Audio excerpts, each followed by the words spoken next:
Bitcoin is pulling back from my first resistance target. And I'm going to ask the question, is it time to buy Bitcoin yet, or should we be waiting for lower prices?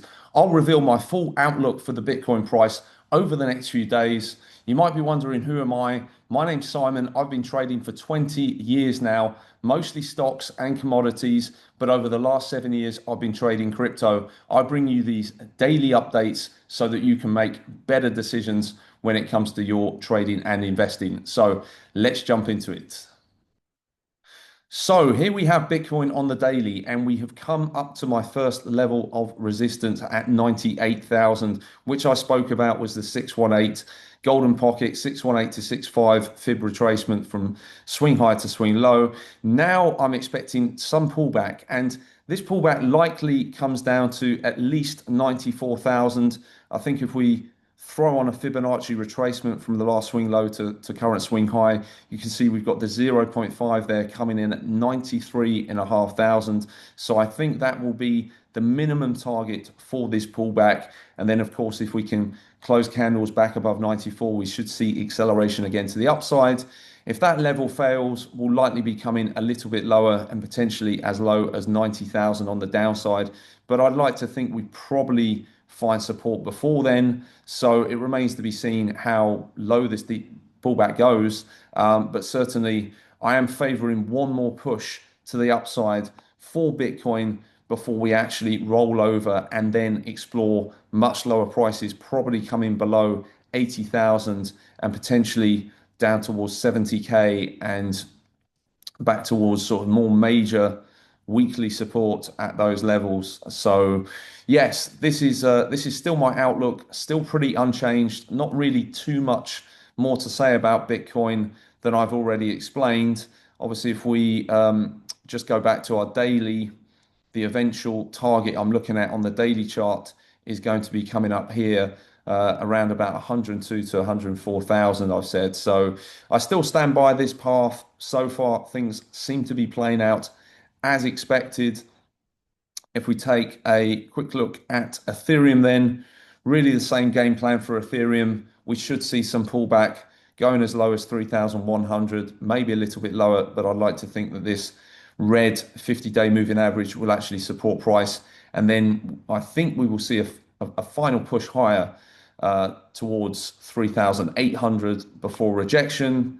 As Solana, I've talked about the potential for us to go as high as 180. I'm not sure if we're going to get there on Solana. Potentially, we only come up to around about 170.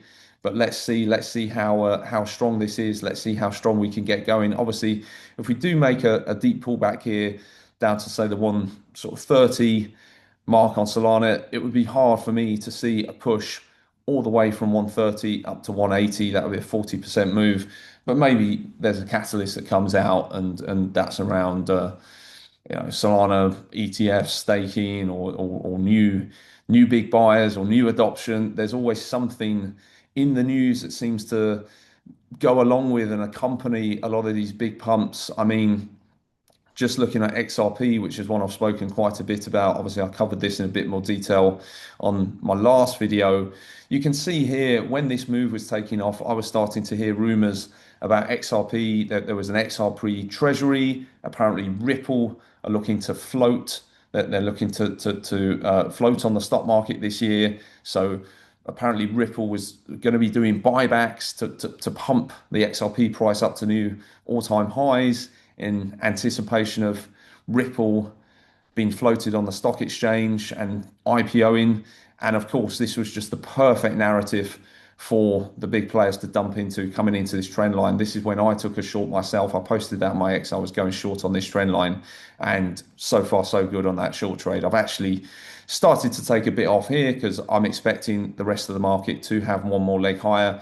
But if this comes back to this trend line, this is going to be another shorting opportunity for me. If it gets through that trend line, I'll be looking for shorts around about 2.7, which will be the 0.5 Fibonacci retracement from the all-time high down to the recent swing low. So that's really it on the crypto front. Not too much more to say, or no real change to any of the outlooks or paths. The dollar still choppy, still sideways. I've been talking about this is probably the most likely scenario for the dollar here.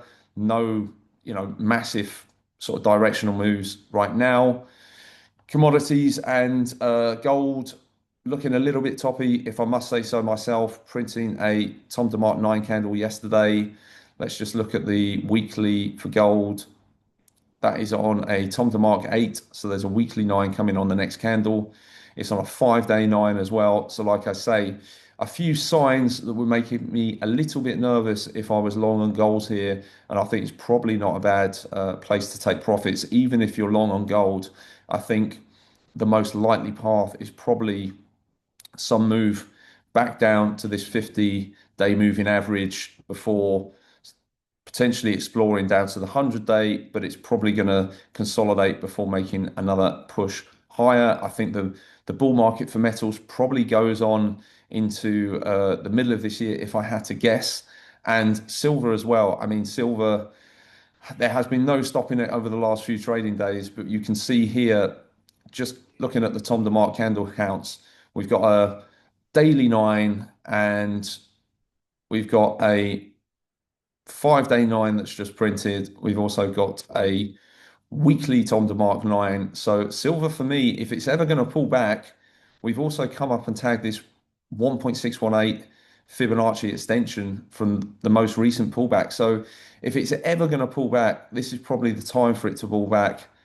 Let's just tidy this up slightly. We've come right into this supply area, and potentially this is where we will actually sort of make a pullback, at least down to possibly as low as the mid 80s. I would have thought coming back down to these highs would make some sense for me. So, but even right now, all of these dips just seem to be getting bid and seems to want to continue to grind higher. So let's see what happens. Like I say, for me, I'm expecting a pullback at some point, but it's been a very risky game to bet against any of these metals trends. And oil as well. I talked about oil yesterday getting long at this zero point 0.5 retracement level, and we were also at this 50-day moving average. Sorry, 4-hour moving average. We've also got the 50-day moving average just below, but just on the 4-hourly.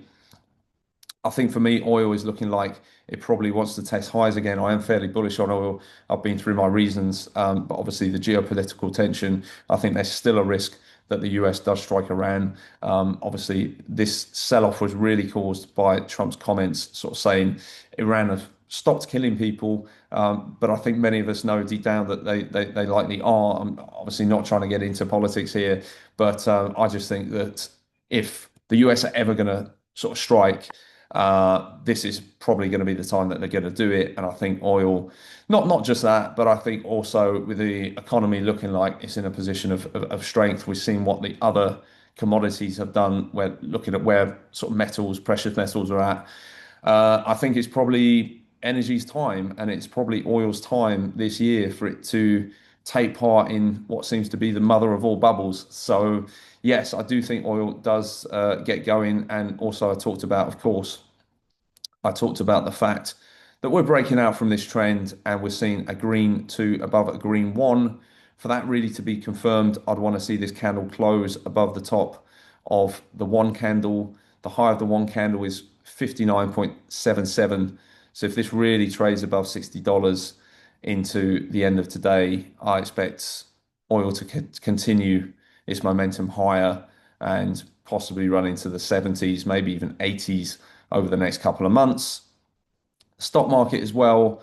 So just off all-time highs, you can see we've had a bit of volatility a couple of days ago, recovery yesterday, and the S&P looks like it's ready to go again, as does the Nasdaq. It's just grinding up. That is really the theme right now for the stock market, is a grind up higher, and I do think that the stock market will grind higher over the next few days and weeks, and likely into some sort of local top, probably coming towards the end of Q1. I still stand by all of my targets and projections on everything that I've talked about, and everything seems to be working out fairly well so far in terms of going to plan. So just finishing off on Bitcoin then. Bitcoin is in pullback mode, and I'm expecting a low to come in between probably, like I say, 91 and 94,000.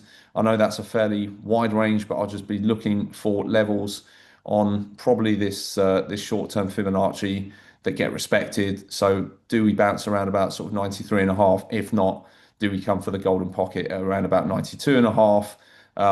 Potentially we go deeper than that, but that's really how I'm going to be playing this for one more leg higher into likely into February. And then I think potentially that is the point where we need to get really, really cautious and look to de-risk and potentially enter some short positions. So I'm going to leave it there. Thank you very much for watching, and I will talk to you all on the next one. GM, GM, GM.